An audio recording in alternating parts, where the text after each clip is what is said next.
अस्सलाम वालेकुम दोस्तों। पिछली वीडियो में हम असहाब कहफ के बारे में बयान कर रहे थे कि किस तरह वो एक ज़ालिम बादशाह से बचकर गार के अंदर छुप जाते हैं और सो जाते हैं। 300 साल के बाद बेदार होते हैं और सब कुछ बदल चुका होता है। आज हम अगला वाक़या बयान करेंगे। जवाब में यमलीखा ने कहा कि हमारे पास कोई ख़जाना नहीं है, ये हमारा ही रुपया है। सिपाहियों ने कहा कि हम कैसे मान लें कि क्योंकि ये सिक्का 300 साल पुराना है, जबकि तुम लोग अभी जवान हो, लिहाजा सच बताओ कि आखिर मामला क्या है ताकि इसका कोई मुनासिब हल निकाला जा सके। जवाब में यमलीखा ने कहा कि तुम मुझे ये बताओ कि दकियानुस बादशाह का क्या हाल है। सिपाहियों ने यह सुना तो जवाब दिया कि आज इस नाम का बादशाह पूरी रूह ज़मीन पर मौजूद नहीं है, मगर हाँ सैकड़ों साल पहले इस नाम का एक बेईमान बादशाह गुजरा था और वह बुत परस्त था।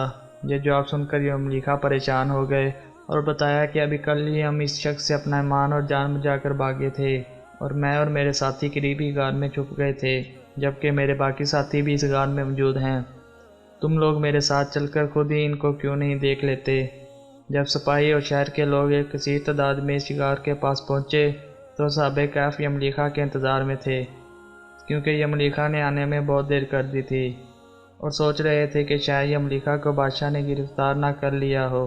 जब गार पर बहुत से आदमी पहुँचे और शोरगुल सुनाई देने लगा तो असहाब कहफ समझे कि शायद दकियानुस की फ़ौज हमारा ताक़ब करके गार तक आन पहुँची है, लिहाजा वो अल्लाह पाक के ज़िक्र अज़कार में मसरूफ़ हो गए। सिपाहियों ने गार पर पहुंचकर वो तांबे वाला संदूक बरामद कर लिया और इसके अंदर से तख्ती को निकाल कर पढ़ा तो वहाँ असहाब कहफ के नाम और ये लिखा हुआ था कि ये मोमिनों की जमात है और अपने दीन की हिफाजत के लिए और दकियानुस के खौफ से इस गार में पनाह हासिल की है। और दकियानुस ने गुस्से में आकर इस गार के मुंह को बंद करवा दिया था, लिहाजा जब कभी भी ये दीवार खुले तो लोग असहाब कहफ का हाल यहाँ से मालूम कर सकें।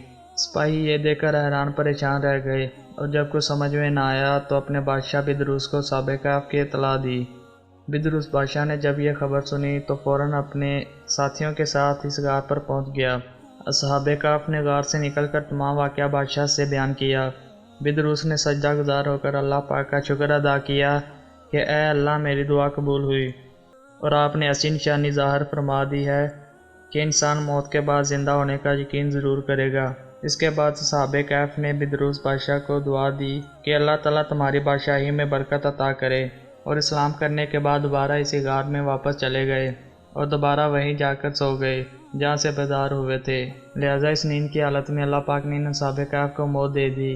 बादशाह बिदरूस ने लकड़ी के संदूक बनवाकर असहाब कहफ की लाशों को इसमें रखवा दिया। बिदरूस बादशाह ने गार के मुंह पर एक मस्जिद भी बनवा दी और सालाना एक दिन मुकर्रर कर दिया जब लोग असहाब कहफ की कब्रों की ज़ियारत के लिए आया करते थे। दोस्तों, असहाब कहफ की तादाद के बारे में उलमा किराम की बहुत सी राय पाई जाती हैं। हज़रत अब्दुल्ला बिन अब्बास फरमाते हैं कि असहाब कहफ की तादाद 7 है, जबकि 8वां इनका कुत्ता था, जबकि इनके नामों में भी काफ़ी इख्तिलाफ मौजूद है।